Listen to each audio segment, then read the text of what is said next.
రాముడు దేవుడని రామాయణాన్ని చదవకండి, రాముడు దేవుడు అని రామాయణాన్ని వినకండి.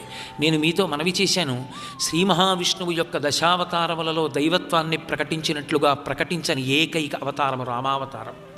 అందుకే భార్య కనపడకపోతే ఏడిచాడు, తండ్రి చచ్చిపోతే వలవల కింద పడి ఏడ్చి దుఃఖించాడు, తండ్రికి జలతర్పణ చేశాడు, తండ్రికి పిండ ప్రదానం చేశాడు, తమ్ముళ్ళు కనపడితే కౌగిలించుకున్నాడు, భార్య కనపడితే పరవశించిపోయాడు.